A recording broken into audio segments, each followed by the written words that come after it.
Hello hello. Good afternoon. यथार्थ, विजय, इमामुल, सचिन, प्रीतिश, पूनम, अभिषेक, धीरज जी, सभी को नमस्कार। अगर आप मेरी आवाज़ सुन पा रहे हैं, क्लियर आवाज़ अगर आपको मेरी आ रही है तो एक बार बता देंगे ताकि आज का रंगारंग कार्यक्रम हम स्टार्ट कर सकें।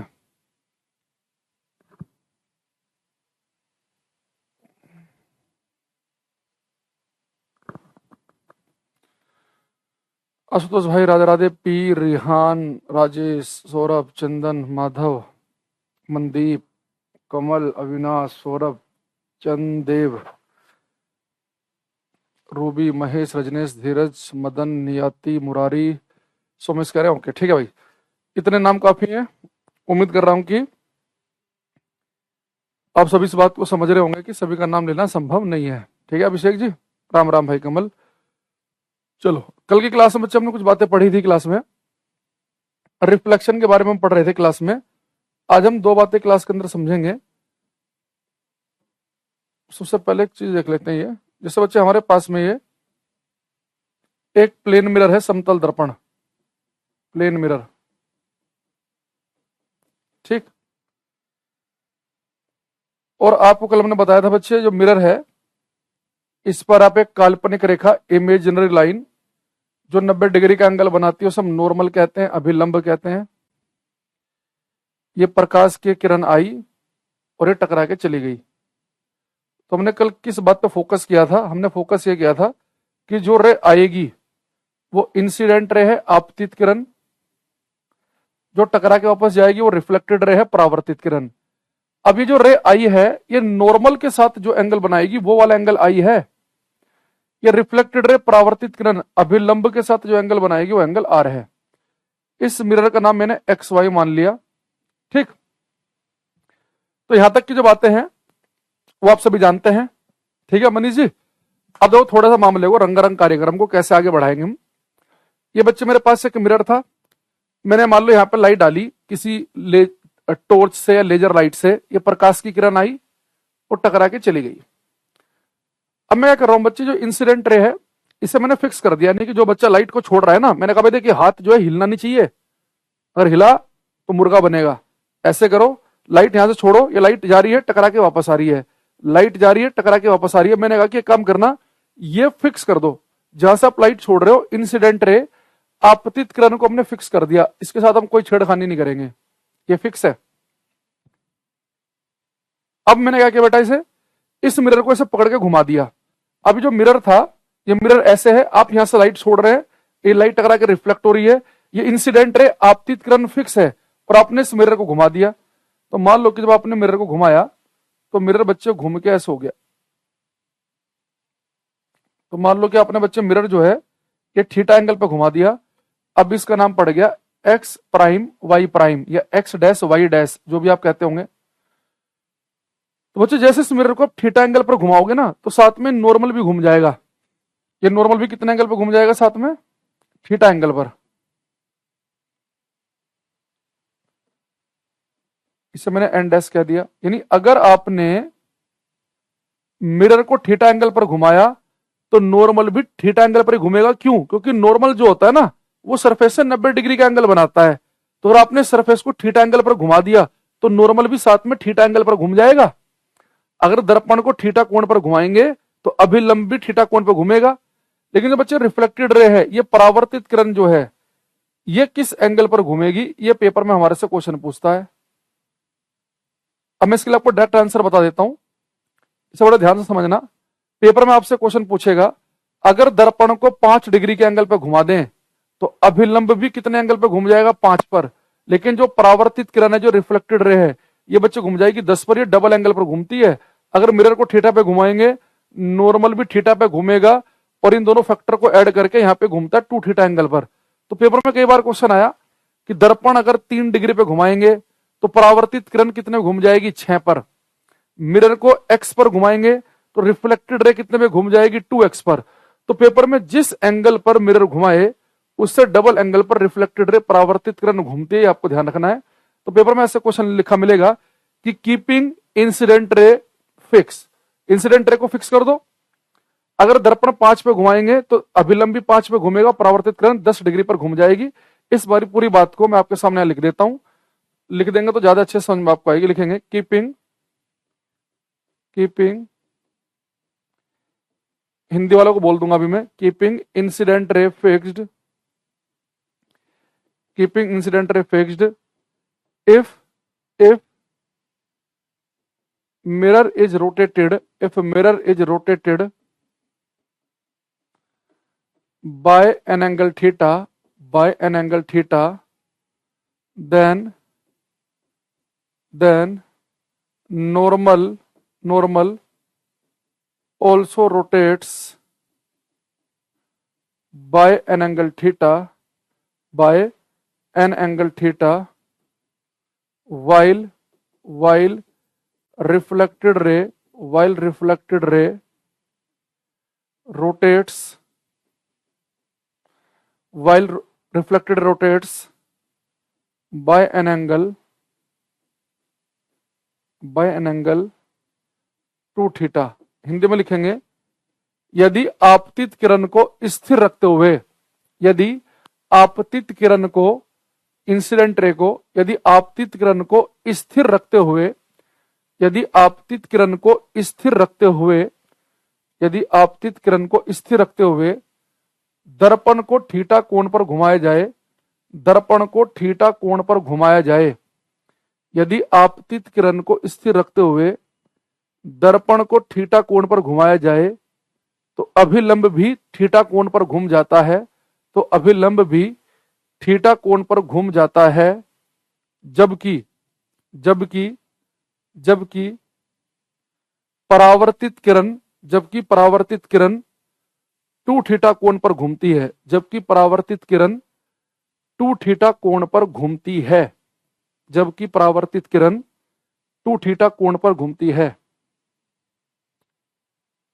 तुमने क्या पढ़ा बच्चे कि अगर आपने मिरर जो है, मिरर को थीटा एंगल पर घुमाया तो नॉर्मल भी थीटा एंगल पर घूम गया और रिफ्लेक्टेड रे 2 थीटा एंगल पर घूम जाएगी। ठीक है, ये कह रहा है जी एक्सप्लेन डायग्राम, भाई शुरू में आया करो, क्लास में पता चल जाए क्या बनाया डायग्राम।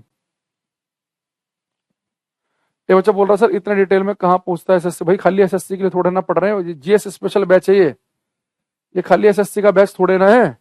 बच्चे यहाँ पे वो भी है जो सीडीएस का पेपर देंगे, बच्चे यहाँ जो है स्टेट पीसीएस के पेपर भी देंगे, बहुत सारे, खाली एसएससी का बैच थोड़े ना है ये।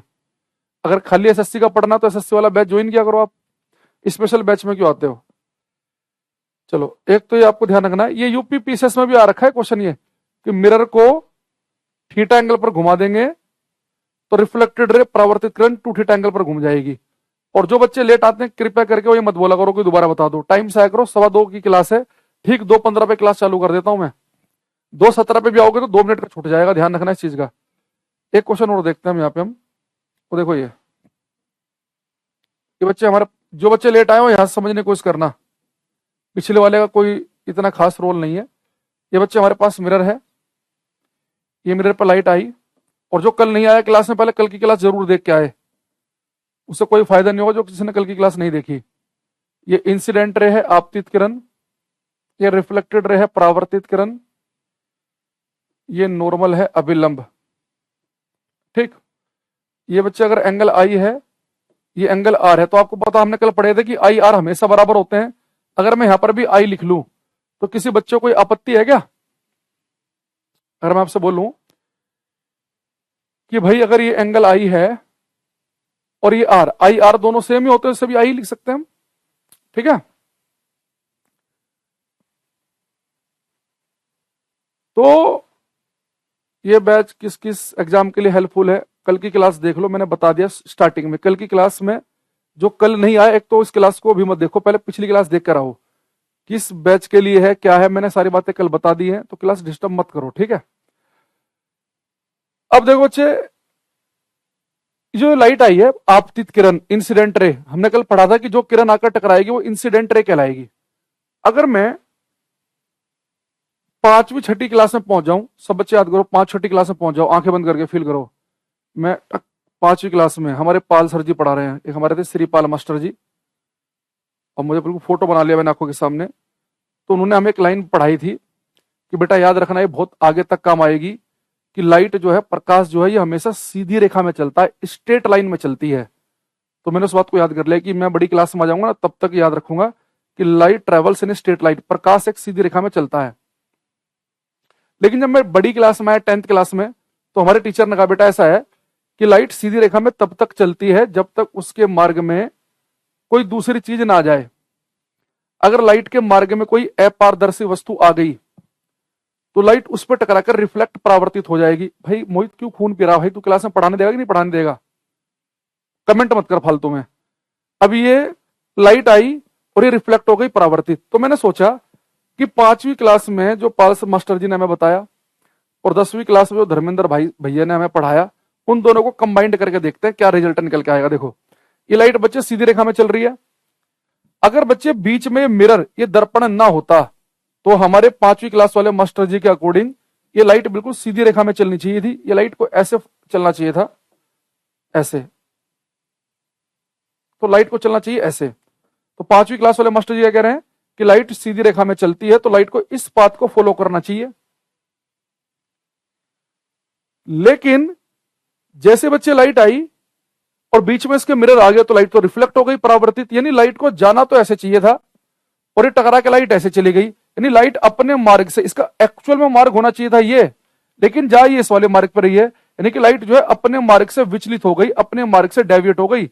तो लाइट का मार्ग होना ही चाहिए था लेकिन जा ऐसे रही है। तो जिसने मार्ग, ये जिस एंगल पर अपने मार्ग से विचलित हुई उसे हम बोलते हैं विचलन कोण, इसे हम कहते हैं एंगल ऑफ डेविएशन। तो डेल्टा जो है ये हमारा कहलाता है एंगल ऑफ डेविएशन, विचलन कोण।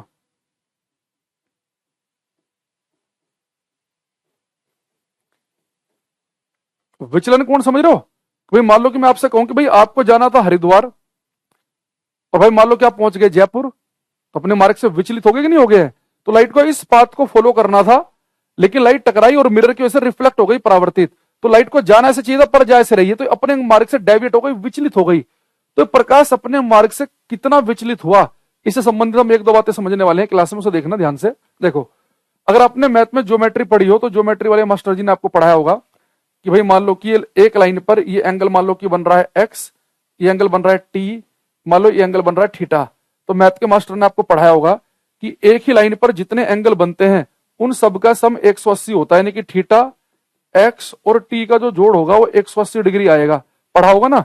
अब यहां देखो लाइट सीधी रेखा में चलती है हमेशा, इस सीधी रेखा पे 3 एंगल बन रहे हैं, आई, आई और ये डेल्टा, यानी इन तीनों का सम क्या होगा 180, डेल्टा प्लस आई कितना होगा 180। तो विचलन कोण की वैल्यू कितनी हो गई 180 माइनस 2i। तो विचलन कोण का जो फॉर्मूला है वो 180 माइनस 2i है।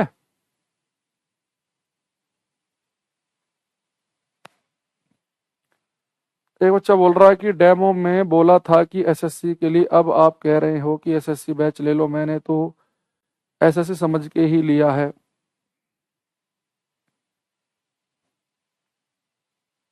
क्या करें भाई बच्चों का, इन बच्चों से हम उम्मीद कर रहे हैं कि गवर्नमेंट जॉब भी निकाल दे 6 महीने में। अरे भाई डेमो में कहा था कि जो बैच है वो किस किस एग्जाम के लिए है। आप एसएससी किसी पेपर की तैयारी कर रहे हो, यूपीएससी सीडीएस की कर रहे हो, रेलवे की तैयारी कर रहे हो, बहुत सारे एग्जाम को जब इस क्लास में पढ़ाया जाएगा तो केवल एसएससी को ध्यान में रख के थोड़े ना पढ़ाया जाएगा।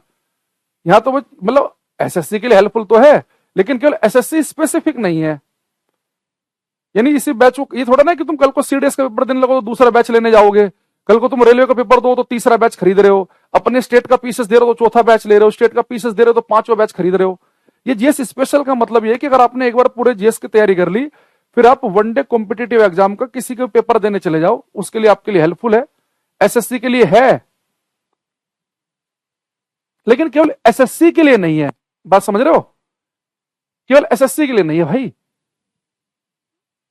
ये एनसीईआरटी को ध्यान में रखते हुए ये मैंने कल आपको लिखवाया तो था पूरा, जो बच्चे कल आए थे कि भाई पीसीएस, अगर आप स्टेट पीसीएस का पेपर दे रहे हैं, आप स्टेट पुलिस का पेपर दे रहे हैं, आप एसएससी का पेपर दे रहे हैं, कल सारी बातें बताई थी। और ऐसा नहीं है कि वो कोई क्लास ऑफलाइन है, वो आपके पास रिकॉर्ड भी है, उस क्लास को देख लो तो शुरू से, अगर आपको चीजें क्लियर नहीं है तो जो बच्चे विचलन कोण है, विचलन कोण आया 180 माइनस 2i। तो पेपर में आपसे ऐसा हो सकता है कि वो आपको आई की वैल्यू दे दे कि लाइट जो है एंगल ऑफ इंसिडेंस आपतन कोण दे दे और आपसे विचलन कोण पूछ ले। दूसरी चीज ये जो बच्चे हमारे पास था, ये क्या था हमारे पास में, ग्लांसिंग एंगल, छूता हुआ कोण, याद आ रहा है ये। और हमें पता है कि आई और जी का जो सम है, आई और जी का सम होता है 90 डिग्री, कल हमने पढ़ा था ये। तो यहां से अगर मैं आई की वैल्यू निकालूंगा तो 90 माइनस जी आ जाएगी, आई की वैल्यू। तो अगर मैं आई की वैल्यू को यहां पुट कर दूं, 180 माइनस 2, ये 90 माइनस जी, ये आई की वैल्यू 90 माइनस जी मैंने यहां पुट कर दी, तो 90 दूनी 180 से 180 कट जाएगा, तो डेल्टा आ जाएगा 2g के बराबर। यानी विचलन कोण जो है, इसके दो फॉर्मूले याद रखना, 180 माइनस 2i, और एक विचलन कोण होता है 2g के बराबर। यानी कि अगर पेपर में आपको विचलन कोण देगा, विचलन कोण आपसे पूछेगा, तो ध्यान रखना ग्लांसिंग एंगल दिया तो उसका डबल कर देना। ग्लांसिंग एंगल कल बताया था कौन सा होता है, कि लाइट सरफेस से जिस एंगल पर टकराएगी। देखो जो बच्चे कल की क्लास में नहीं आए, मेरे आपसे हाथ जोड़कर रिक्वेस्ट है कि आप पहले कल की क्लास देख लो, वरना आज की क्लास आपको लगेगा पता नहीं सर क्या पढ़ा रहे हैं। ये सारा बेसिक कल हो चुका है, तो बीच में से क्लास मत देखना, ठीक है। अब यहां देखो, अगर पेपर में आपको ग्लांसिंग एंगल दिया, उसका डबल कर दो, विचलन कोण आ जाएगा। अगर आपको आई दिया है तो 180 में से 2i घटाना पड़ेगा। अब पेपर में आपको आई दिया है कि जी दिया हो, मैंने कल आपको बताया था कि अगर पेपर में कह दे कि प्रकाश की किरण सरफेस से एंगल बना रही है 20 डिग्री का, तो जी की वैल्यू है। प्रकाश के किरण अभिलंब से एंगल बना रही है 20 डिग्री का नॉर्मल से, तो वो आई की वैल्यू है। ये आपसे सीधा ही बोल दे कि ग्लांसिंग एंगल इतना है, या आपको सीधा ही बोल दे कि आपतन कोण इतना है। जैसे क्वेश्चन देख लेते हैं, समझ में आ जाएगा कि आप कितना समझ पा रहे हो। एक क्वेश्चन है, if A ray of light, if a ray of light, if a ray of light incidents at an angle 22.5 degree with the mirror surface comma find the glancing angle comma angle of deviation and angle of reflection, Hindi में लिखेंगे, यदि प्रकाश के किरण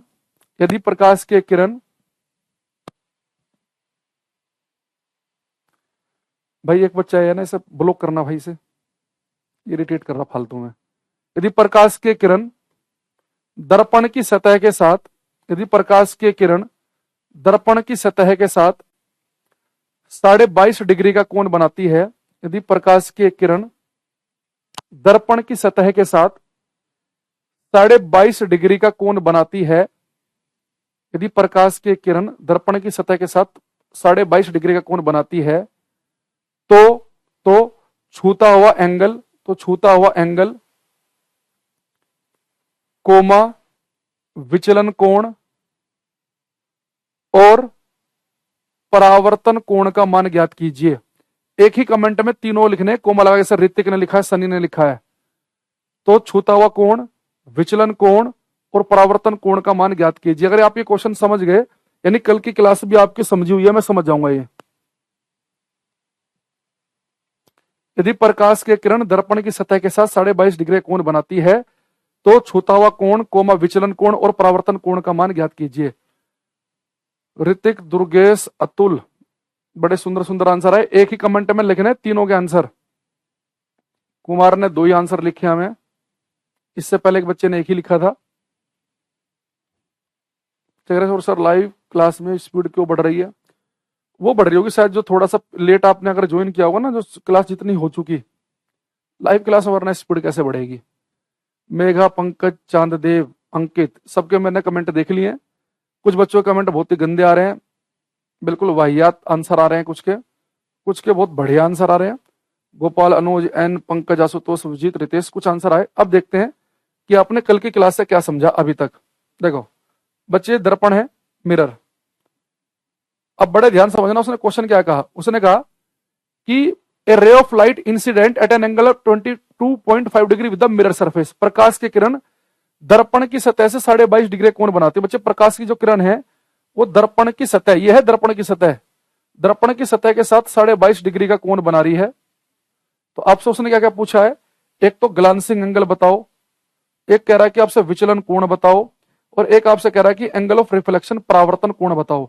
तो आप सभी को मैंने बताया था कि प्रकाश की किरण दर्पण की सतह के साथ जो एंगल बनाएगी वो तो ग्लांसिंग एंगल होता है, कल पढ़ा हमने ये, यानी कि जी तो हो गया 22.5 डिग्री, सबसे पहला जो पार्ट पूछा उसने। एंगल ऑफ डेविएशन हमने आज ही पढ़ा कि एंगल ऑफ डेविएशन जो होता है वो ग्लांसिंग एंगल का डबल होता है। अगर आपको जी की वैल्यू दे रखी है तो आप विचलन कोण क्या निकालेंगे, इसका डबल कर दो, तो 22.5 का डबल 45 डिग्री हो गया। ठीक है, अब आपको एंगल ऑफ रिफ्लेक्शन, परावर्तन कोण और चाहिए। देखो ये बच्चे आप एक चीज बताओ, ये इंसिडेंट रे है, ये रिफ्लेक्टेड रे परावर्तित किरण, ये नॉर्मल, और नॉर्मल के साथ जो एंगल बनाती है रिफ्लेक्टेड रे ये होता है एंगल आर। तो आर की वैल्यू आपको निकालनी है। तो मुझे एक चीज बताओ कि नॉर्मल और सरफेस के बीच में एंगल कितना होता है, 90 डिग्री का। अगर ये 22.5 डिग्री है तो ये एंगल कितना बचेगा, अगर ये 22.5 डिग्री है तो ये एंगल कितना बचेगा, आप कहेंगे सर ये बचेगा 67.5। भाई 67.5 में 2.5 जोड़ देंगे तो कितना हो गया, 70, 80, 90। अगर आई की वैल्यू 67.5 है, अगर आपतन कोण, एंगल ऑफ इंसिडेंस 67.5 है, तो आर की वैल्यू भी कितनी होगी, 67.5 होगी। तो कितने बच्चे ऐसे, इनके तीनों आंसर ठीक थे, ईमानदारी से बताना। अगर एक भी गलत है इनमें से तो गलत माना जाएगा। जो पहला मैंने पूछा था ग्लांसिंग एंगल 22.5 बताना है, विचलन कोण 45 बताना है, और परावर्तन कोण 67.5। कितने बच्चों के शुरुआत में ही तीनों ठीक थे।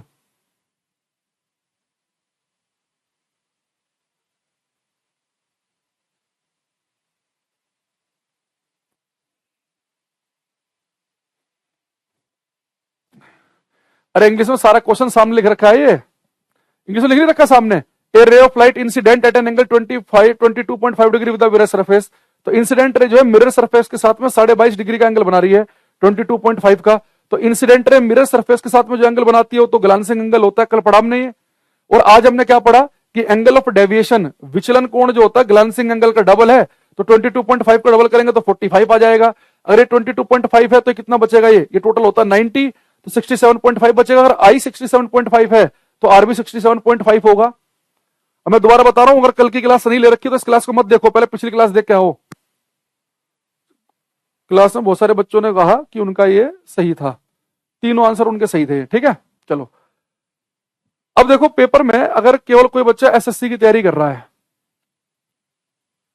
तो उसके लिए केवल इतना ही काम का है जो हमने कल की क्लास में पढ़ा कि आई और आर की जो वैल्यू हमने कल पढ़ी कि एंगल ऑफ इंसिडेंस और एंगल ऑफ रिफ्लेक्शन, आपतन कोण और परावर्तन कोण हमेशा बराबर होंगे, चाहे कोई सा भी मिरर हो, कोई सा भी दर्पण हो, हमेशा बराबर होंगे। कैसे भी सरफेस, कैसे भी सतह हो, हमेशा बराबर होंगे। उनके लिए इतना काफी था। दूसरा जो और बच्चे और पेपर की तैयारी कर रहे हैं वो बाकी और जो चीजें कल से मैंने बताई आपको उनको भी ध्यान कर सकते हैं वो। ठीक, अब यहां पे हम थोड़ा सा बढ़ते हैं आगे की तरफ। अब हम क्लास में दो चीजें पढ़ेंगे कि एक रिफ्लेक्शन होता है स्मूथ सरफेस से, चिकनी सतह से, स्मूथ सरफेस से, और एक रिफ्लेक्शन होता है खुदरी सतह से। तो आई आर की वैल्यू दोनों जगह सेम होंगी, लेकिन दोनों में क्या फर्क है आज उस हम क्लास में समझने की कोशिश करेंगे। ठीक है, अरे सबका कमेंट जा रहा, आनंद सबका जा रहा भाई। अब ना देखो, ये हमारे पास एक स्मूथ सरफेस है, चिकनी सतह,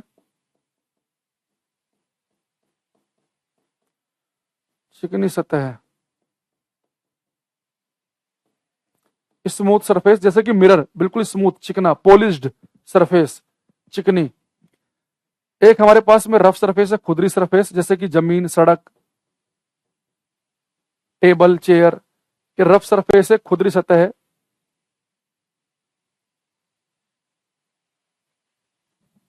खुदरी सतह है,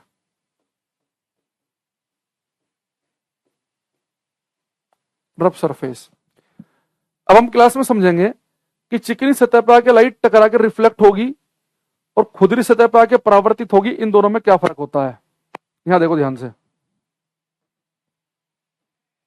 बच्चे, मान लो कि स्मूथ सरफेस पे आके प्रकाश की कुछ पैरेलल रे, कुछ समांतर किरणें आके टकराई इस स्मूथ सरफेस पे, चिकनी सतह पे, और कुछ बच्चे पैरेलल रे जो हैं, कुछ जो समांतर किरणें हैं वो आके टकराई मान लो इस खुदरी सतह पे। बड़े ध्यान से बात को समझना, दोनों में क्या फर्क है। बच्चे, जिस ये प्रकाश की किरणें आई पैरेलल, बिल्कुल समांतर किरणें, ये जिस पॉइंट पर आकर टकराएंगी वहां पर आप एक नॉर्मल खींच लो, अभिलंब। अभिलंब क्या होता है, जो सरफेस के साथ में 90 डिग्री का एंगल बनाए, तो ये लाइन दिख रही है आपको 90 डिग्री का एंगल बना रही है। यहां पर भी जहां पर लाइट आके टकराई 90 डिग्री का एंगल बन रहा है, ये भी साफ साफ दिख रहा होगा आपको। और आपको पता है कि लाइट जिस एंगल पर टकराएगी उसी एंगल पर वापस जाएगी, तो नॉर्मल से लाइट जिस एंगल पर आएगी उसी पे वापस जाएगी। आई आर की वैल्यू सेम होती है हमेशा, तो आपको इस सभी को पता है, कल हमने पढ़ा था कि लाइट जिस एंगल पर आएगी उसी एंगल पर वापस जाएगी। ऐसे यहां पर भी होगा, लाइट नॉर्मल से जिस एंगल पर आएगी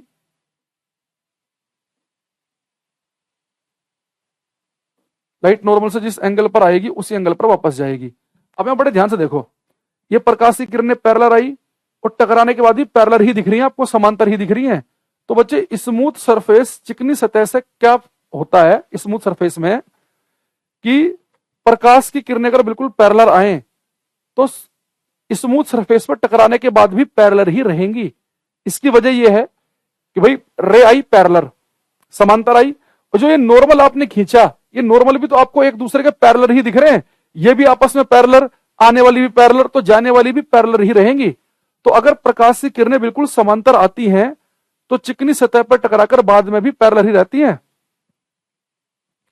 तो ये जो बच्चे रिफ्लेक्शन हो रहा है स्मूथ सरफेस से, इसे हम कहते हैं रेगुलर रिफ्लेक्शन।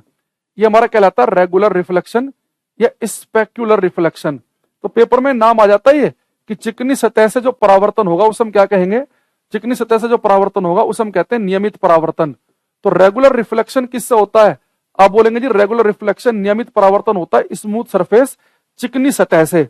और स्मूथ सरफेस जैसे कि मिरर से जो रिफ्लेक्शन होगा उसमें होता क्या है, किरणें पैरेलल आई तो टकराने के बाद भी पैरेलल ही रहेंगी, क्योंकि आने वाली रे तो पैरेलल आपने डाली है। ये जो बच्चे बिल्कुल जो आपने नॉर्मल खींचे, नॉर्मल भी आपको पैरेलल ही दिख रहे हैं, ये किरणें पैरेलल, नॉर्मल भी पैरेलल, तो जाने वाली भी पैरेलल, समांतर।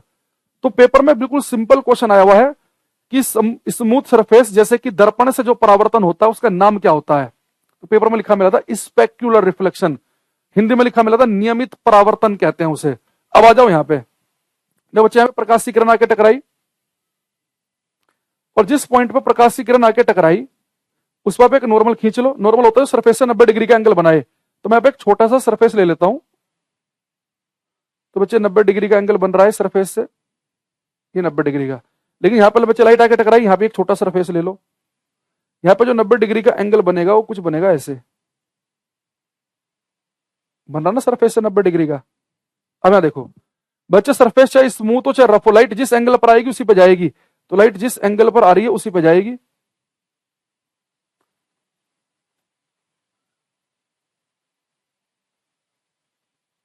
जिस एंगल पर आई है उसी एंगल पर गई है। अब यहां देखो, यहां पर लाइट नॉर्मल से जिस एंगल पर आई है उसी एंगल पर जाएगी।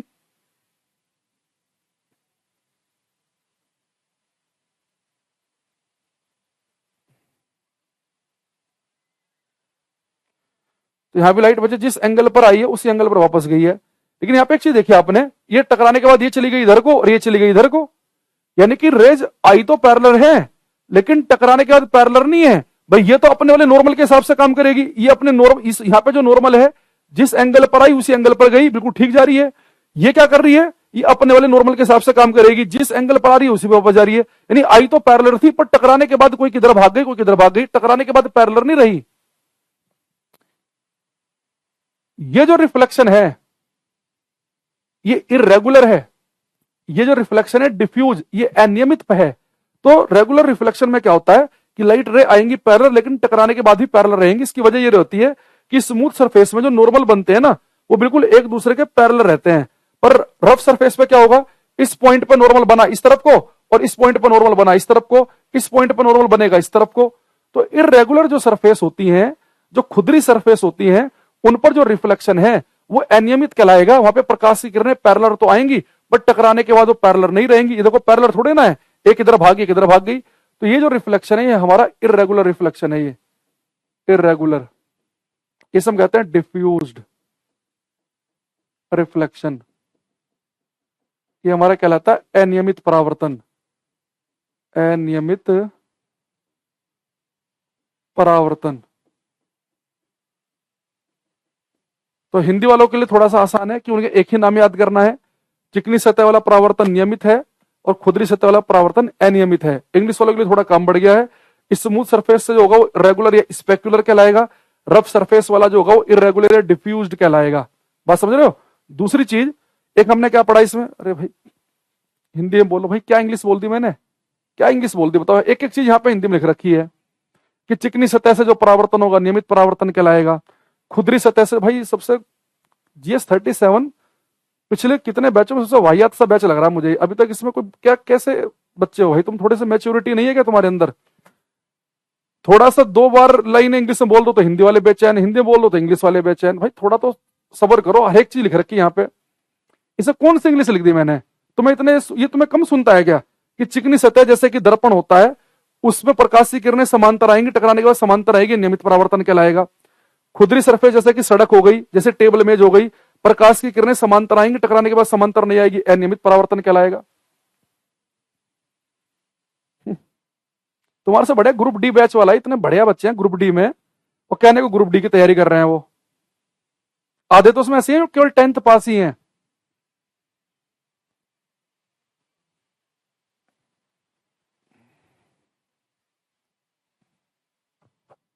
कह रहा है जी हिंदी में बोलिए।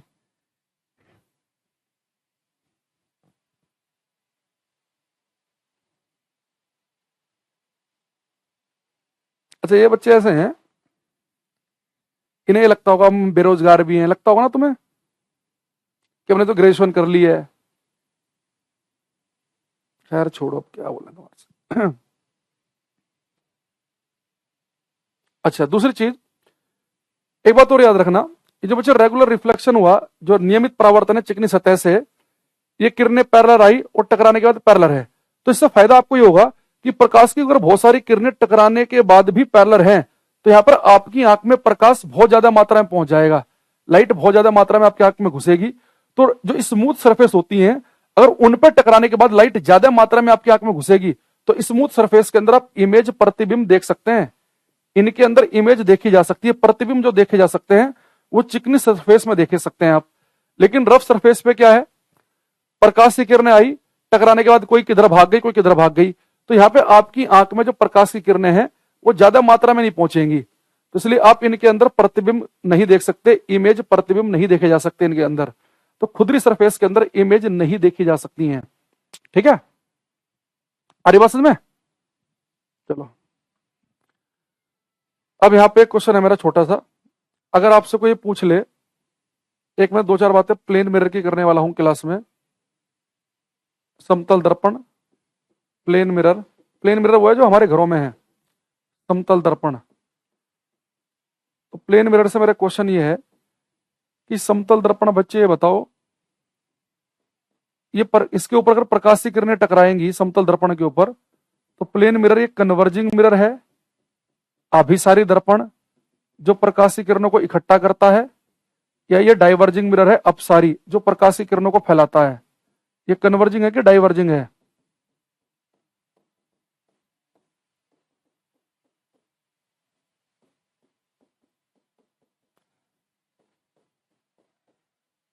समतल दर्पण कन्वर्जिंग है कि डाइवर्जिंग? एक क्वेश्चन है मेरा आप सभी से कि जो समतल दर्पण है, अगर पेपर में आ जाए कि समतल दर्पण को आप कन्वर्जिंग मिरर कहेंगे, अभिसारी दर्पण कहेंगे, अभिसारी होता है जो प्रकाश की किरणों को इकट्ठा करे, या आप इसे डाइवर्जिंग कहेंगे, अपसारी जो प्रकाश की किरणों को फैला दे, तो आपका आंसर क्या होगा?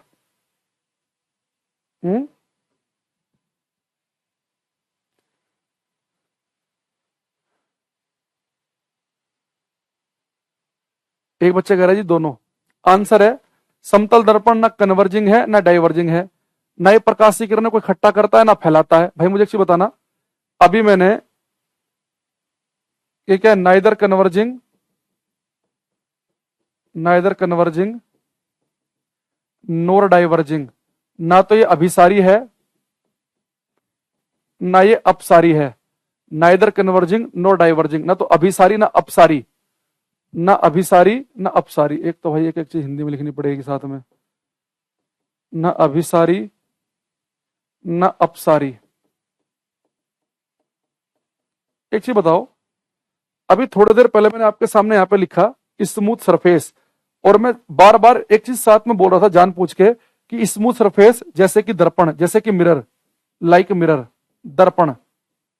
अब मुझे एक चीज बताओ, यहाँ पे ये मैंने यहाँ पे एक प्लेन मिरर, एक समतल दर्पण लिया आपके सामने। इस समतल दर्पण के ऊपर प्रकाश की किरणें आके टकराई, और टकराने के बाद भी किरणें पैरेलल हैं। ये पैरेलल रेज ना तो बच्चे मिल रही हैं ना फैल रही हैं, किरणें पैरेलल आई थी, टकराने के बाद भी पैरेलल हैं। ये पैरेलल रेज को इसने इकट्ठा कहां किया है? जैसी थी वैसी की वैसी है। इसने पैरेलल रेज को फैलाया कहां है? जैसी है वैसी की वैसी है। तो ना तो ये कन्वर्जिंग है ना डाइवर्जिंग है। समतल दर्पण ना तो प्रकाश की किरणें इकट्ठी करता ना फैलाता। भाई जी बताओ, आपने इसके ऊपर प्रकाश की किरणें डाली, पैरेलल पैरेलल रेज डाली, और पैरेलल रेज अगर इकट्ठी हो जाती तो कन्वर्जिंग हो जाता, और फैल जाती तो डाइवर्जिंग हो जाता। कन्वर्जिंग डाइवर्जिंग कुछ नहीं है। हाँ, अगर मैं ऐसे बना देता, जब हम आगे पढ़ेंगे अवतल उत्तल दर्पण, कनकेव और कॉन्वेक्स मिरर पढ़ेंगे, तब आपको मैं बताऊंगा कनकेव मिरर के साथ खास बात क्या है। कनकेव मिरर के ऊपर, अवतल दर्पण के ऊपर प्रकाश की किरणें डालोगे ना पैरेलल, वो किरणों को इकट्ठा कर देता है, और कॉन्वेक्स उत्तल वो किरणों को फैला देता है। ये आगे पढ़ेंगे हम। वो प्रकाश की किरणों को उत्तल तो कॉन्वेक्स तो फैला देगा, और कनकेव इकट्ठा कर देगा। ये है कन्वर्जिंग डाइवर्जिंग। ये किरणों को ना तो इकट्ठा कर रहा ना फैला रहा। तो प्लेन मिरर ना कन्वर्जिंग है ना डाइवर्जिंग है, इस बात को ध्यान रखना है। ठीक है। अच्छा, दूसरी चीज, एक दो बात और देखेंगे। बच्चे ने इन्फिनिटी शब्द का यूज किया, तो हम दो तीन बातें भी और समझेंगे यहां पे। ये बच्चे, हमने एक प्लेन मिरर लिया, इसके ऊपर आपने कुछ पैरेलल रे डाली, समांतर किरणें। तो मिरर का मतलब होता है स्मूथ सरफेस, चिकनी सरफेस। तो चिकनी सतह पे प्रकाश की किरणें अगर पैरेलल टकराएंगी, तो टकराने के बाद भी पैरेलल ही रहेंगी, समांतर ही रहेंगी, क्योंकि यहाँ पे नियमित परावर्तन, रेगुलर रिफ्लेक्शन होगा। अब यहां बड़े ध्यान से बात को समझना, थोड़ा मैथमेटिक्स का यूज करते हैं। ठीक है। एक बच्चा कह रहा है सर रफ सरफेस में तो कन्वर्ज हो गई। नहीं, इस वाले केस में भले कन्वर्ज आपको दिख गई है। इस वाले केस में अगर मैं एक रेज और ले लूं, तो हो सकता है कोई और इधर को फैलती दिख जाए, कोई किधर। उसमें तो आप कह ही नहीं सकते, इरेगुलर में तो कह नहीं सकते कन्वर्ज होगी, डाइवर्ज होगी, क्या होगी। बहुत सारे रेज डाल देंगे ना, कोई इधर दिखेगी, कोई इधर दिखेगी, कोई इधर दिखेगी, कोई इधर दिखेगी। वो तो रफ सरफेस पे कुछ भी। ठीक है।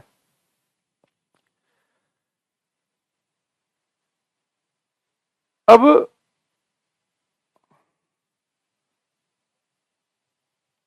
अगर सर आंख की भी कोई क्षमता होती है प्रकाश को अवशोषित करने, हाँ भाई बिल्कुल होती है। इसलिए अगर बहुत सारी लाइट एक साथ आपकी आंखों के सामने डाल दी जाए, तो आप तुरंत नहीं होता चौंधियासी आती आंखें, आंखें उतने लाइट को होल्ड नहीं कर पाएंगी। बहुत ज्यादा प्रकाश डाल दोगे आंखों पे, तो हो सकता है कि जलनी शुरू हो जाए। ठीक है। अब यहाँ पे एक बात को समझना कि रे पैरेलल आई, और टकराने के बाद भी पैरेलल हैं। तो अगर कोई आपसे कह दे कि पैरेलल रे मिलेंगी क्या कभी, हम कहेंगे जी पैरेलल रे तो कभी मिलती नहीं है। ट्रेन की जो पटरियां हैं वो बिल्कुल पैरेलल होती हैं, समांतर। तो ट्रेन की पटरी कभी मिलती है? कभी नहीं मिलती। लेकिन कभी अगर आप बच्चे खुले मैदान में खड़े होकर दूर तक देखो, दूर तक, तो कहीं दूर आपको ऐसा लगेगा कि प्रकाश की किरणें मिल रही हैं, कहीं दूर आपको ऐसा लगेगा कि जैसे कि प्रकाश की किरणें मिल रही हो। तो अगर बच्चे कभी कोई रे ना मिले, कभी कोई रे ना मिले, तो आप उसे ये कह सकते हैं कि ये रे कहां जाके मिलेंगी? ये इन्फिनिटी पर जाकर मिलेंगी, इन्फिनिटी अनंत पर। और इन्फिनिटी पर जाकर, अनंत पर जाकर मिलेगी का मतलब यह कभी मिलेगी नहीं। अगर आपने कह दिया कि यह काम अनंत समय के बाद होगा, यानी वो कभी होगा ही नहीं। भाई इन्फिनिटी की, अनंत की तो कोई डेफिनेशन है ही नहीं। भाई मैं आपसे कह रहा हूं, भाई मान लो कोई आपके पास आया और उसने आपसे कहा कि हमारा साथ यहीं तक था हमारा साथ, अब हम अगले जन्म में मिलेंगे। जैसे सामने वाला आपसे बोल के गया कि हम अगले जन्म में मिलेंगे, आप समझ गए? गोली देने वाली बात है। अगला जन्म किसने देखा? यानी अगले जन्म में मिलेगा मतलब कभी मिलेंगे ही नहीं। तो ऐसे अगर मैं आपसे कभी कह रहा हूं कि प्रकाश की जो रे है इन्फिनिटी पर मिलेंगी, ये कभी मिलेंगी नहीं। तो जब अगर रेज बिल्कुल पैरेलल हो, तो बच्चे वो आपको इन्फिनिटी पर मिलते हुए महसूस होती हैं, वो कभी मिलती नहीं है। तो अगर कोई आपसे पूछ ले कि जो प्लेन मिरर है ये प्रकाश की किरणों को कहां पर इकट्ठा करता है, कहां पर फोकस करता है, आप बोलेंगे प्लेन मिरर जो है ये प्रकाश की किरणों को कहां पर फोकस करता है? इन्फिनिटी पर, अनंत पर। इन्फिनिटी पर फोकस करने का मतलब है कभी करेगा नहीं। इन्फिनिटी का मतलब बस कहने को कह दिया कि अगले जन्म में मिलेंगे। तो प्रकाश की किरणें अनंत पर फोकस करने का मतलब कभी होंगी नहीं। दूसरी चीज, मिरर से ये किरणों को बच्चे कहां फोकस कर रहा है? अनंत पे। मिरर से फोकस तक की दूरी कहलाती है फोकल लेंथ, फोकल दूरी। अगर फोकस ही किरणें अनंत पे कर रहा है तो उसकी फोकल दूरी भी कितनी होगी, अनंत होगी। तो पेपर में अगर आपसे कोई पूछ ले कि जो प्लेन मिरर है इसका फोकस कहां पर है, तो प्लेन मिरर का फोकस कहां पर होता है, अनंत पर। यानी किरणों को कहां पर फोकस करेगा, अनंत पर, यानी करेगा ही नहीं। दूसरी चीज, इसकी फोकल दूरी कितनी होती है, फोकल दूरी होती है फोकस तक की दूरी। अगर किरणों को फोकस ही अनंत पे कर रहा है तो फोकस तक की दूरी भी कितनी हो जाएगी, अनंत हो जाएगी। तो यहां पर लिखेंगे हम focus of plane mirror, focus of plane mirror, focus of plane mirror is at infinity, therefore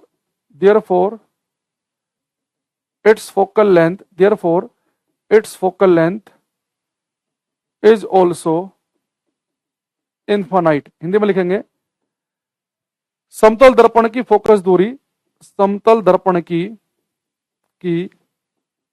focus दूरी, समतल दर्पण की फोकस दूरी, समतल दर्पण का फोकस, समतल दर्पण का फोकस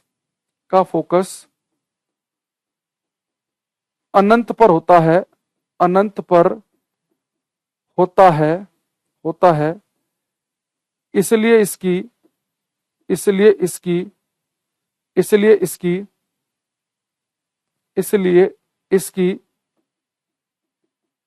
फोकस दूरी भी अनंत होती है, इसलिए इसकी फोकस दूरी भी अनंत होती है, इसलिए इसकी फोकस दूरी भी अनंत होती है। ठीक है, उसका फोकस क्या होगा, समतल दर्पण का फोकस होता है अनंत पर, इसलिए इसकी फोकस दूरी भी क्या होगी, अनंत। ठीक है, तीसरा क्वेश्चन मैं आपसे पूछूंगा कि जो बच्चे प्लेन मिरर है, समतल दर्पण, इसकी रेडियस, इसकी वक्रता त्रिज्या कितनी होती है।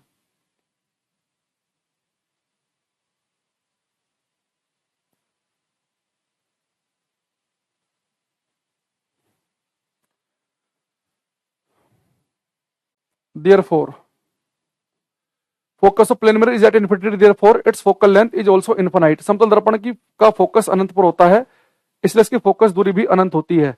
अगर आपसे कोई पूछ ले किसकी रेडियस कितनी होगी, वक्रता त्रिज्या, रेडियस ऑफ कर्वेचर कितनी होगी, पंकज, अंकित, सचिन हमें सही आंसर दे रहे हैं। भाई प्रकाश, एक एक बात क्यों लिख रहा है तू बार बार, एक चीज बता, ये जो तू फालतू की बातें पूछ रहा है मैंने पहली क्लास में बता दी है, ये हर दिन हर एक बच्चों को नई नई बताई जाएंगी।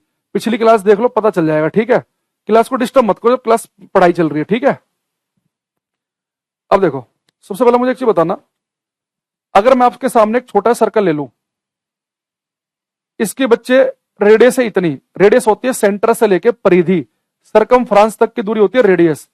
अगर मैं इस कर्व को थोड़ा सा बड़ा कर दूं, थोड़ा सा फैला दूं, तो रेडियस आप देखो थोड़ी ज्यादा आएगी। अगर मैं कर्व को और थोड़ा सीधा सा कर दूं तो रेडियस और ज्यादा आएगी। अगर बच्चा बिल्कुल इस कर्व को सीधा करते करते करते करते करते बिल्कुल सीधी लाइन कर दूं तो रेडियस बढ़ते बढ़ते इनफाइनाइट अनंत हो जाएगी। तो अगर कोई चीज कर्व शेप में हो, कर्व हो, ऐसे घुमावदार हो, तो उसकी कुछ रेडियस आएगी। अगर कोई चीज बिल्कुल ही फ्लैट हो, बिल्कुल ही सीधी हो, तो उसकी रेडियस को हम कहते हैं इनफाइनाइट, अनंत कहते हैं। तो अगर पेपर में क्वेश्चन आ जाए कि जो प्लेन मिरर है, जो समतल दर्पण है, इसकी वक्रता त्रिज्या कितनी होगी, तो बिल्कुल प्लेन मिरर है, बिल्कुल समतल दर्पण है, जैसे कि बोर्ड है बिल्कुल प्लेन फ्लैट, तो कोई भी चीज अगर फ्लैट हो तो उसकी जो रेडियस होती है उसे हम इनफाइनाइट, अनंत कह देते हैं। क्योंकि रेडियस हमेशा किसी कर्व चीज की होती है, जो चीज थोड़ी कर्व हो। अगर आप कर्व को थोड़ा कम करते रहेंगे, कम करते रहेंगे, कम करते रहेंगे, करते करते करते करते बिल्कुल ही फ्लैट कर देंगे, तो उसकी रेडियस को अनंत कहा जाएगा। तो लिखेंगे radius of curvature of plane mirror, radius of curvature of plane mirror is infinite. समतल दर्पण की वक्रता त्रिज्या, समतल दर्पण की वक्रता त्रिज्या अनंत होती है, समतल दर्पण की वक्रता त्रिज्या अनंत होती है। Radius of curvature of plane mirror is infinite. देखो समतल दर्पण कितना बढ़िया मिरर है। कोई आपसे पूछ ले कि जो प्लेन मिरर आपके घर में है, ये प्रकाश की किरणें कहां पर फोकस करता है जी, अनंत पर। इसकी फोकस दूरी कितनी है सर जी, अनंत। इसकी रेडियस, वक्रता त्रिज्या कितनी है, अनंत। अनंत अनंत अनंत, ये तीनों क्वेश्चन पेपर में आ रखे हैं अलग अलग जगह। रेडियस क्योंकि बिल्कुल प्लेन चीज, अगर कोई भी प्लेन चीज है, बिल्कुल फ्लैट चीज है, रेडियस किसी कर्व चीज की तो कुछ फाइनाइट वैल्यू आएगी, 10 20 50, कोई कर्व चीज होगी, बिल्कुल फ्लैट है, उसकी रेडियस अनंत है। ये प्रकाश से किरण कहां फोकस करता है? अनंत पर, यानी कि करेगा ही नहीं। और उसकी फोकस दूरी क्या है? वो भी अनंत है, इन्फानाइट है। तो तीनों चीजें इन्फानाइट इन्फानाइट इन्फानाइट लिखनी है। अब चौथी लाइन थोड़ा सा संभल के आंसर देना। क्वेश्चन नंबर 4 है मेरा कि जो बच्चे प्लेन मिरर है, समतल दर्पण, इसकी पावर, इसकी शक्ति कितनी है? इसकी पावर क्या है? पावर का मतलब बताऊंगा फिर क्या होता है। पहले देखना चाहता हूं कितने बच्चों को पता है समतल दर्पण की पावर कितनी होती है, शक्ति, पावर। इसकी पावर क्या है?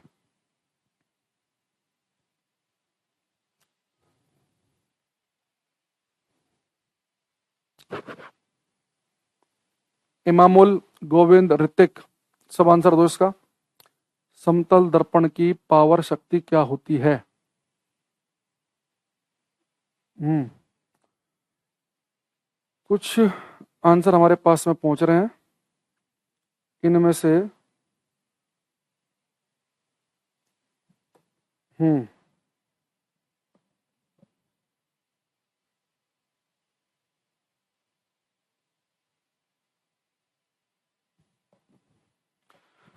समतल दर्पण की पावर, शक्ति।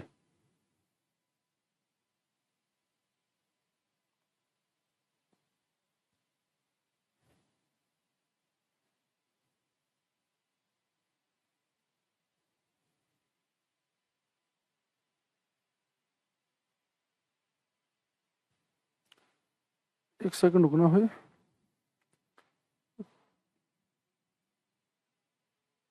कमेंट आने बंद हो गए, क्या चक्कर है?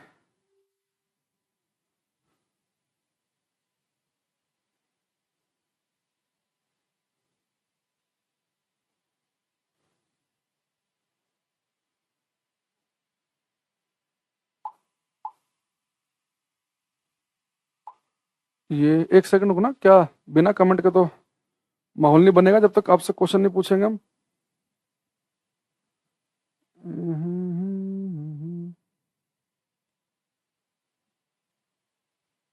हम्म चलो फिर मैं आपको बता देता हूँ, तब तक मैंने आगे मैसेज भेज दिया है।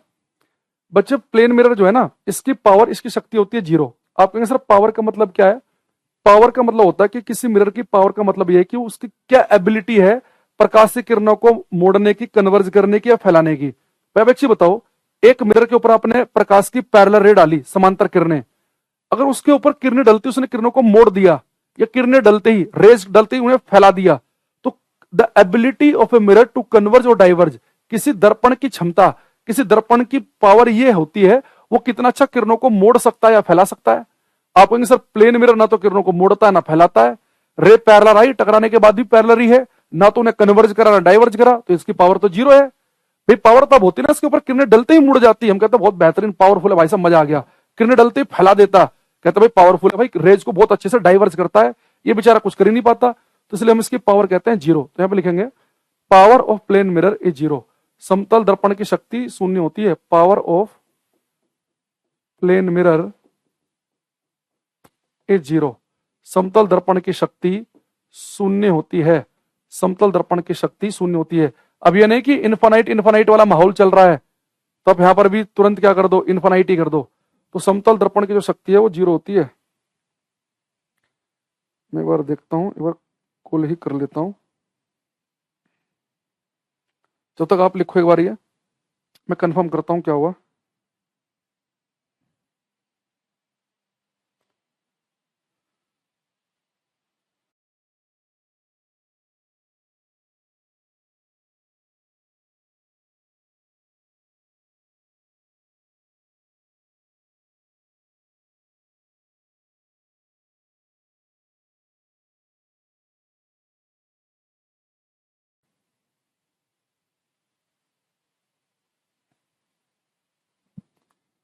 हम्म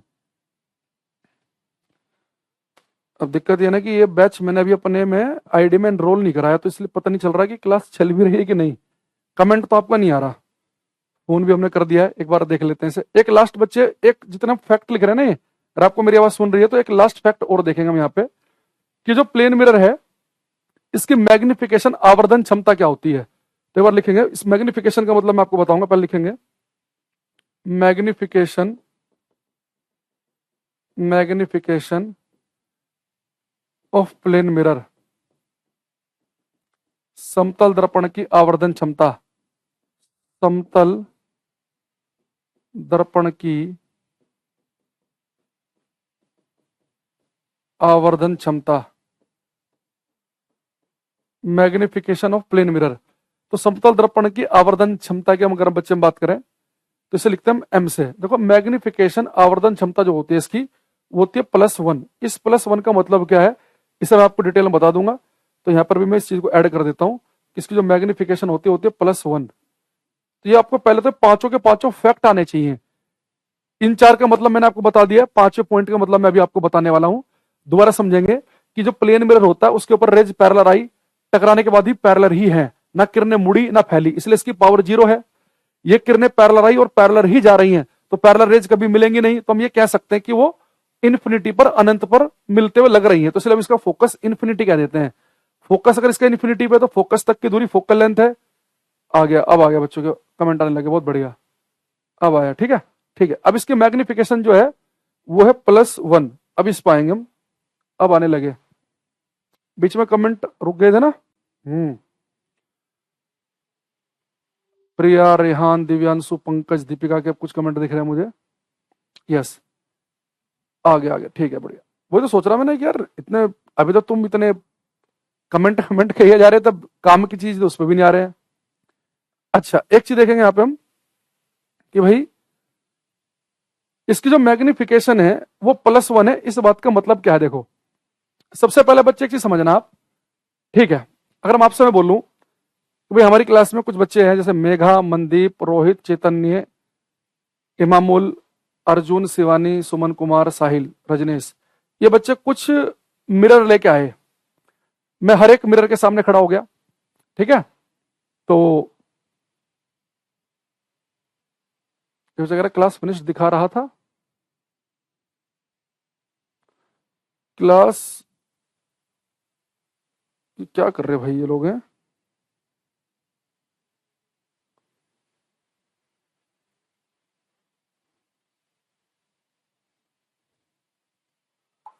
एक बार और बता दें। अच्छा, कहां पे क्लास रुकी थी ये बताओ, कि ये वाली बात तो आपने कर ली थी ना क्लास में, यहां तक तो मैंने तीनों चीज बताई दी थी आपको, ये तीनों की तीनों।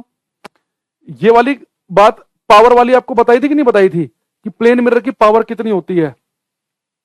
ये वाली जो बात है कि प्लेन मिरर की शक्ति जो है, पावर कितनी होती है, 0। ये बात समझ गए थे, नहीं समझ गए थे? भाई प्लेन मिरर की पावर 0 क्यों है? क्योंकि प्लेन मिरर ना तो किरणों को फैलाता है ना किरणों को मोड़ता है, तो इसलिए इसकी पावर 0 है। क्लास चल रही थी, बस कमेंट सेक्शन नहीं था। ओके, ठीक है ठीक है, चलो। अब बच्चे इसके मैग्निफिकेशन की हम बात कर लेते हैं। चलो अब कमेंट थोड़ा सा बंद कर दो, ज्यादा भी मत करो। ये बच्चे इसकी जो मैग्निफिकेशन है, जो आवर्धन क्षमता है, इसका मतलब यह, मान लो कि मेरी हाइट 6 फीट है और मैं किसी मिरर के सामने गया, और बच्चे किसी मिरर के सामने जाते ही मैं 6 फीट मेरी लंबाई, और मैं उसके अंदर अपने आप को देख रहा हूं 12 फीट लंबा, तो मैं कहूंगा यार ये मिरर तो मुझे डबल लंबाई दिखा रहा है। तो मैं कहूंगा इस मिरर की मैग्निफिकेशन है 2। यानी कोई मिरर अगर मुझे दुगनी लंबाई का दिखा रहा है, तो यानी कि उसकी मैग्निफिकेशन बच्चे क्या है, 2। अगर मैं किसी मिरर के सामने गया, मैं 6 फीट का हूं, वो मिरर मुझे दिखा रहा है 18 फीट का, 6 12 6 18, 3 गुना, यानी उसकी मैग्निफिकेशन है 3। तो कोई मिरर आपको जितने गुना बड़ा दिखा दे, उसकी वही मैग्निफिकेशन होती है। अब मैं गया प्लेन मिरर के सामने, समतल दर्पण के सामने, तो घर में जो आपके प्लेन मिरर है, आपने देखा होगा कि जितनी आपकी लंबाई है प्लेन मिरर में, समतल दर्पण में वही लंबाई आपको महसूस होती है। यानी 6 फीट का व्यक्ति 6 फीट का ही दिखता है। आपकी गोद में छोटा बच्चा हो ना, घर में लेके जाना उसे मिरर के सामने, वो छोटा बच्चा गोद में छोटा ही दिखेगा, आप लंबे ही दिखाई देंगे। यानी प्लेन मिरर जितना बड़ा व्यक्ति उतनी बड़ी इमेज बनाता है। 6 फीट वाले को 6 फीट का दिखाएगा, 2 फीट वाले को 2 फीट का, यानी जो इमेज बनाता है वो बनाता है 1 गुना बड़ी।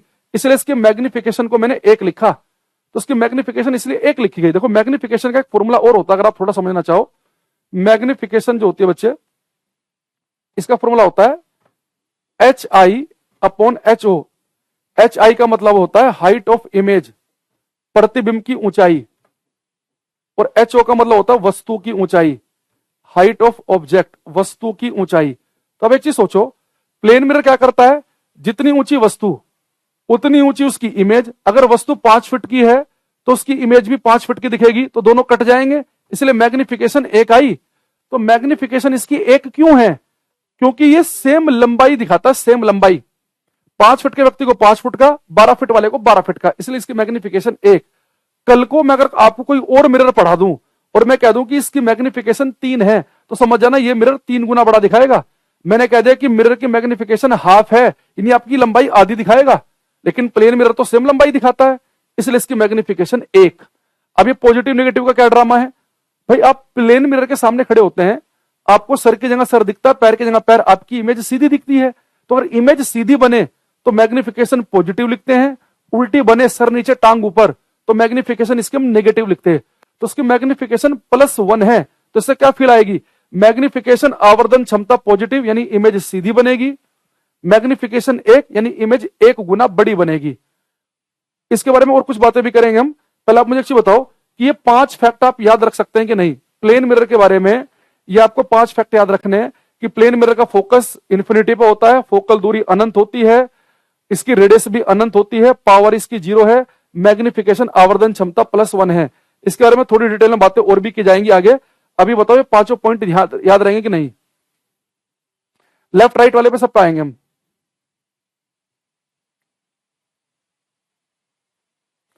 नोट्स अभी 1-2 क्लास के बाद कंप्लीट नोट्स डलवा देंगे आपकी क्लास में, उसकी टेंशन मत लो आप। 1-2 क्लास हो जाने दो, आज ही डलवा देते हैं, टेंशन ना लो। याद हो गया सभी को। अब देखो, अगर आपको याद हो गया तो प्लेन मिरर के बारे में 2-3 फैक्ट और याद कर लो। कोशिश देखो करनी है कि क्लास की बात क्लास में याद कर लें हम। इतना समय नहीं है कि आप सारे सब्जेक्ट को बाद में रिवाइज करने बैठ रहे हो। तो कोशिश करो कि जब लाइव क्लास ले रहे हो, डेटा अपना खराब कर रहे हो, समय अपना खराब कर रहे हो, तो चीजें क्लास में अधिक से अधिक याद करें। अब इस प्लेन मिरर के बारे में हम 2-4 बातें और समझेंगे अभी। ये बच्चे हमारा प्लेन मिरर है, आप इसके सामने खड़े होगे 60 सेंटीमीटर दूर। बात को समझना, देखो भाई अर्जुन का तो एक ही राग चल रहा है, जब से स्पीड कम करें स्पीड कम करें। भाई स्पीड यही रहेगी और धीरे धीरे आगे और बढ़ेगी। अभी ये तो कम है, ये मैं अपनी स्पीड से बहुत धीरे पढ़ा रहा हूं और आगे आगे और बढ़ेगी। थोड़ा लेवल बढ़ाओ अपना। ये छोटी छोटी बच्चों वाली बातें कह रहा है जी, स्पीड कम करो। एक ये प्लेन मिरर है, समतल दर्पण, आप इसे 60 सेंटीमीटर आगे खड़े हैं, तो इस प्लेन मिरर की खास बात है, अगर आप इसे 60 सेंटीमीटर आगे खड़े हैं ना, तो इस मिरर में जो आपको अपने जैसा इंसान दिखता है, भाई सुबह सुबह आप ब्रश करते हैं मिरर के सामने खड़े होके, तो मिरर में एक व्यक्ति दिखता है ना आपको अपने जैसा ब्रश करते हुए, वो आपकी इमेज, आपका प्रतिबिंब है। आप बाल सेट वेट करते हैं ऐसे, तो वो आपकी इमेज दिखती है आपको। ठीक है। दूसरी चीज, अगर आप किसी मिरर के सामने 60 सेंटीमीटर आगे खड़े हैं, तो बच्चे आपकी जो इमेज दिखेगी ना, वो आपको ठीक मिरर में 60 सेंटीमीटर पीछे महसूस होगी। तो प्लेन मिरर की खास बात है, जितना आप उसके आगे खड़े होंगे, इमेज आपको ठीक उतना ही पीछे महसूस होगी।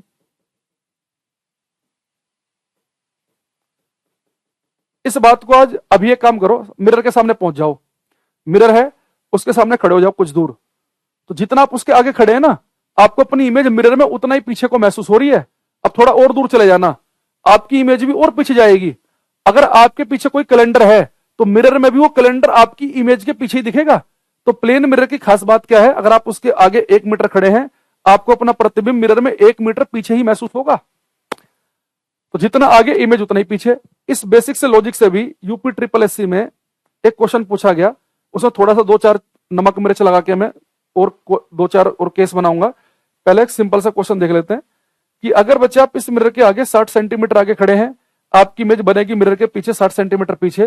तो जो व्यक्ति है और जो उसका प्रतिबिंब है, इमेज, ऑब्जेक्ट और जो इमेज है, इन दोनों के बीच की दूरी कितनी हो गई, 120 सेंटीमीटर, यानी कि 1.2 मीटर, क्योंकि 1 मीटर में 100 सेंटीमीटर होते हैं।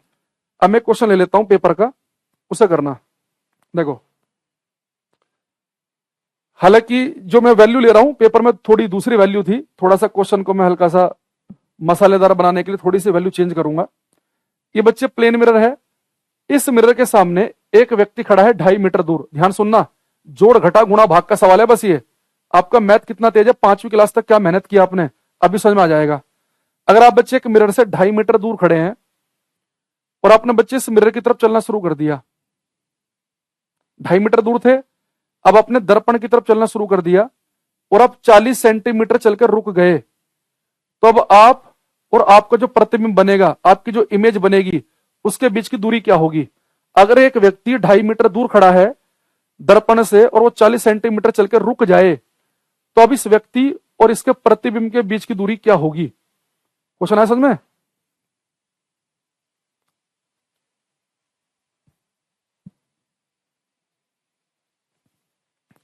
संतोष कह रहे हैं बहुत अच्छे समझा रहे हैं, हम बहुत भाग्यशाली हैं जो आपके से टीचर मिले हम लोगों को। चलो भैया, आपकी क्लास में एक दो को तो समझ में भी आया, अच्छी बात है कि नहीं है?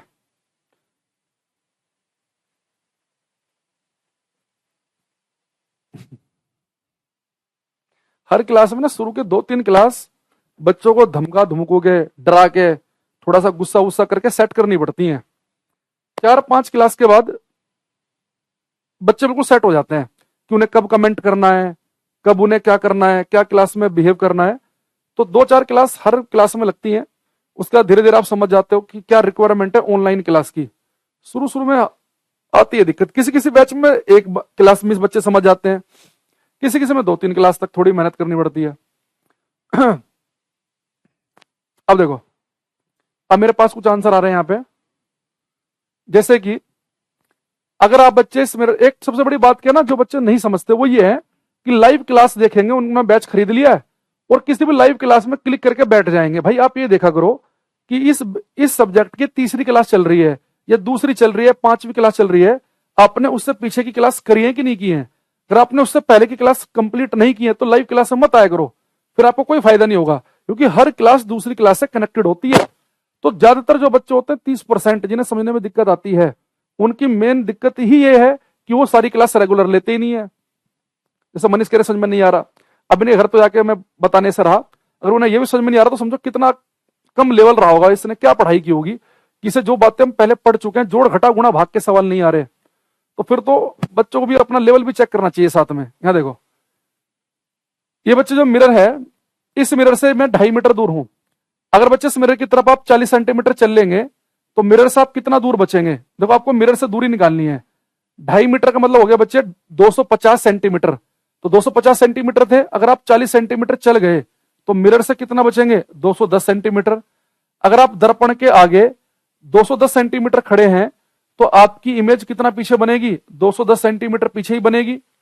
तो व्यक्ति और जो उसकी इमेज है, दोनों के बीच की दूरी क्या हो जाएगी? 420 सेंटीमीटर। बहुत सारे बच्चों ने लिखा है ये 4.2 मीटर भी आप बोल सकते हैं। जिन्होंने 4.2 मीटर या 420 सेंटीमीटर का है उन सबका सही है। कह रहा जी आप मजाक मत बनाइए। और किसका मजाक बनाओ भाई? कह रहा जी मजाक मत बनाइए। एक तो किलोमीटर बता रहा है दलवीर, और फिर एक बच्चे कहते हैं जी मजाक मत बनाओ। यहाँ लिखा सेंटीमीटर मीटर, 1 किलोमीटर में आंसर बता रहा है, कह रहा है जी 4.2 किलोमीटर। एक 4.2 सेंटीमीटर बता रहा है, बताओ। फिर तुम लोग बुरा मान जाते हो। मास्टर थोड़े बहुत तो मजे लेगा कि नहीं लेगा, ताकि तुम थोड़े से एक्टिव होकर बैठो। भाई एक चीज बताओ, अगर आप 2.5 मीटर दूर हैं, 40 सेंटीमीटर चल लोगे तो मिरर से कितना दूर बचोगे? 210 सेंटीमीटर। इमेज कितना पीछे बनेगी? 210। तो टोटल दूरी कितनी हो जाएगी? 420, यानी 4.2 हो जाएगी। अच्छा, चलो एक मौका मैं आपको और दे रहा हूं आपका सम्मान बचाने के लिए, ताकि आपको ये ना लगे कि हम जोड़ घटा गुणा भाग भी सही नहीं कर पा रहे। एक लास्ट मौका आपके सामने और है। क्वेश्चन ये है, एक व्यक्ति एक प्लेन मिरर से 1.4 मीटर दूर है। कितना दूर है? 1.4 मीटर। ध्यान सुनना, ये व्यक्ति मिरर से दूर जा रहा है और 60 सेंटीमीटर और दूर जाने के बाद रुक गया। तो अब इस व्यक्ति और इसकी इमेज, अब ये व्यक्ति और इसके प्रतिबिंब के बीच की दूरी क्या होगी? 1.4 मीटर दूर व्यक्ति था, 1.4 मीटर दूर है, 60 सेंटीमीटर और दूर गया, तो अब इस व्यक्ति और इसकी इमेज के बीच की दूरी क्या होगी? आपको बताना है।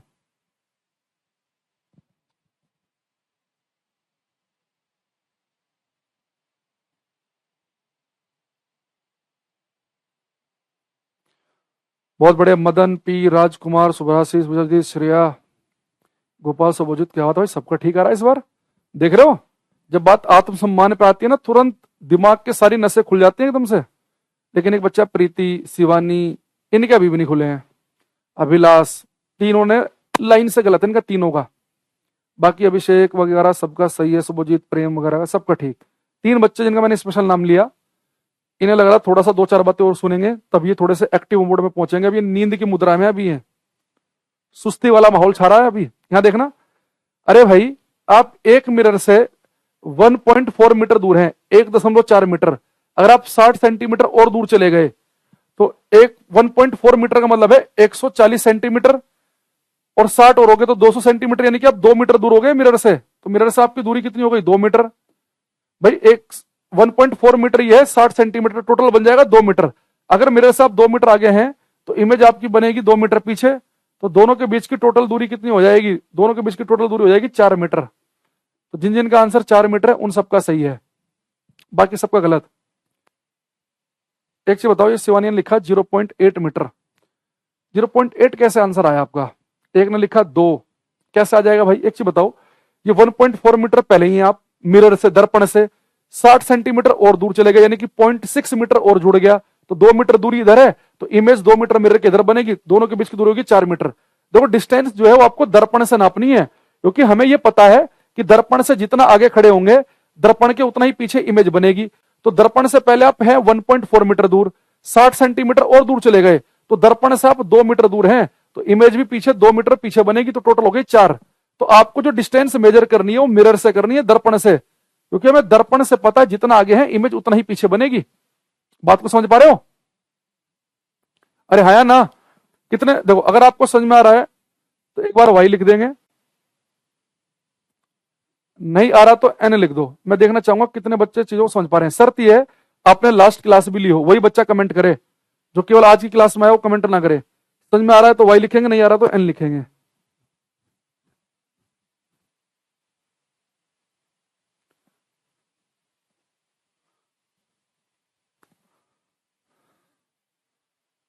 अभी तक जितने बच्चों में है, एक बच्चा राहुल कोई था शायद करके, उसे समझ में नहीं आ रहा। बाकी मंदी, वर्तिका, अंजलि, मोहिनी, नीलेश, धर्मजीत, संजीत, सुमोन, इन सबको आ रहा है। एक मनीष का तो हमने पता ही है, तो बहुत देर से परेशान है। एक बच्चा और, 3 बच्चे हैं क्लास में जिन्हें नहीं आ रहा। देखो 2 चीजें होती हैं क्लास में, एक बात समझना, 100% के तो देखो कोई गारंटी ले नहीं सकता, पर हम कोशिश करेंगे 100 के 100% को समझ में आए। सबसे पहले आपको 2 चीजें समझनी होंगी। पहली चीज ये कि मास्टर समझा नहीं पा रहा, या दूसरी है कि हम खुद नहीं समझ पा रहे। ये 2 चीजें हैं, कि मास्टर नहीं समझा पा रहा कि हम ही नहीं समझ पा रहे। इन चीजों में फर्क समझा करो। तो अगर पूरी क्लास में कम से कम यहाँ 800-900 कमेंट आ गए होंगे, अगर 3-4 बच्चे ऐसे समझ में नहीं आ रहा, तो इसका मतलब है कहीं ना कहीं कुछ दिक्कत आपके एंड से भी है। या तो आपने लेट क्लास में आए हो, या आपने पिछली क्लास नहीं ली है, या आपके हाथ में पेन तो नहीं है, आप केवल मोबाइल चला के बैठे हो। जो टीचर बोल रहा है साथ साथ उसे लिखा करो, तो ज्यादा बढ़िया चीजें कनेक्ट कर पाओगे। अगर आपका बैकग्राउंड साइंस नहीं है तो आप खुद से साथ में जरूर लिखना आपकी जरूरी है। ठीक है, चलो अब यहाँ पे 1-2 बातें और देख लेते हैं इसमें। हम क्या पढ़ रहे थे? प्लेन मिरर, समतल दर्पण। चलो भाई इन 4 बच्चों को भी कोशिश करेंगे, 4 बच्चे भी आपके साथ में आ जाएं। राहुल, मनीष, भोला, नंदिता, ऐसे कुछ थे, 4 बच्चे हैं। एक आपको बताया बच्चे, अगर आप 50 सेंटीमीटर आगे खड़े हैं तो आपको पता है इमेज 50 सेंटीमीटर पीछे बनेगी। जितना आगे खड़े हैं इमेज उतना ही पीछे बनेगी। प्लेन मिरर की खास बात और है, जितनी आपकी हाइट है आपकी इमेज की हाइट भी वही होगी, सेम हाइट, क्योंकि इसकी मैग्निफिकेशन होती है एक, सेम हाइट। तो जितना व्यक्ति आगे खड़ा होगा इमेज उतना ही पीछे महसूस होगी। दूसरी चीज, जो व्यक्ति की हाइट है प्लेन मिरर में वही हाइट दिखेगी। छोटा बच्चा लंबा नहीं लगेगा, लंबा आदमी बोना नहीं दिखाई देगा। सेम हाइट की इमेज प्लेन मिरर बनाता है। ठीक है, अब 1 मिनट रुक जाओ यार, इसे मनीष को भगाने दो। ये इससे पूछ के हम क्लास ओवर करेंगे या क्या करेंगे? अरे अगली क्लास में दिखाई, मिनट रुक जाओ, उसकी मैं आईडी पहले करता हूँ नोट। अरे मेरी क्लास में दोबारा दिखाई, इसे परमानेंट भगाऊंगा क्लास से।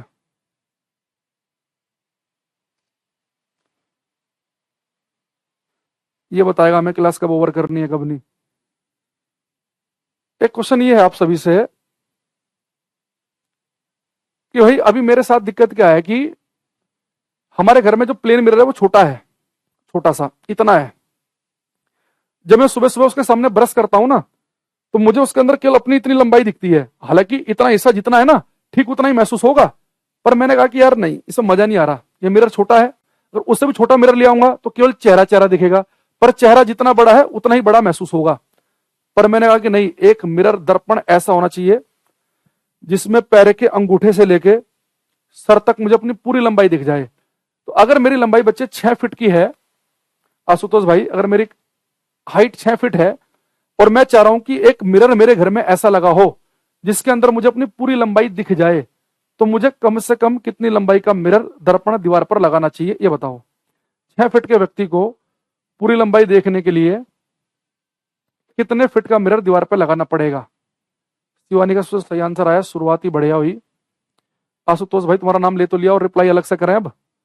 ओमकार, जावेद, राजकुमार, क्या बात है, सारे होशियार हो तुम तो। ये चीका, ये ऐसा क्वेश्चन आता है एसएससी में।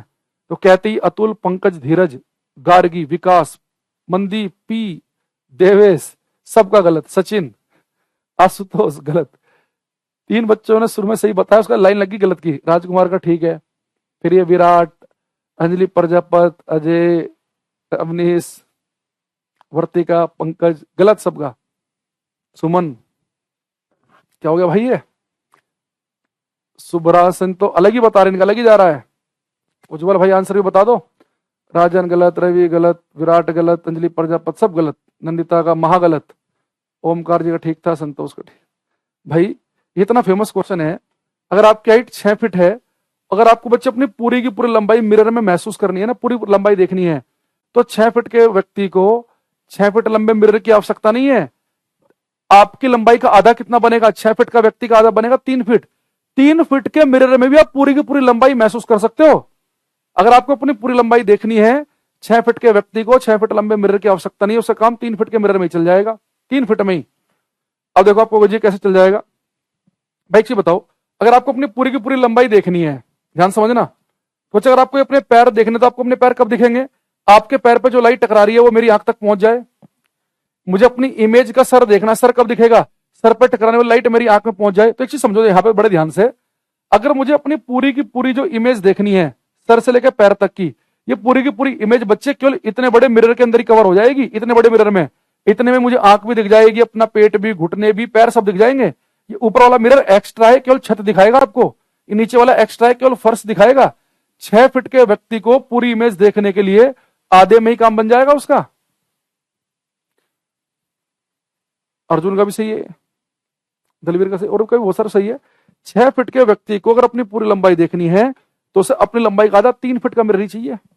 हालांकि उस मिरर को चिपकाने का एक तरीका है, कैसे चिपकाएंगे ये बात मैं अगली क्लास में एक्सप्लेन करूंगा, क्योंकि 3:30 तक क्लास है, तो फिर वो कमेंट सेक्शन ऑफ हो जाएगा अपने आप ऑटोमेटिकली। पहले एक बार इस क्वेश्चन का आंसर लिख लेते हैं, इस क्वेश्चन को हम एक्सप्लेन करेंगे नेक्स्ट क्लास में। तो यहाँ पर लिख देंगे टू सी फुल इमेज, ये बहुत आता है भाई एसएससी टाइप के पेपर में, एसएससी कॉन्स्टेबल टाइप के पेपर में, स्टेट पीसीएस में। To see full image comma minimum required length of plane mirror is half of object length।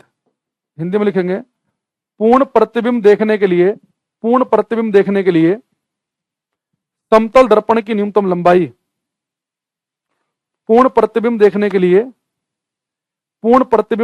लिए समतल दर्पण की न्यूनतम लंबाई वस्तु की लंबाई की आधी होनी चाहिए।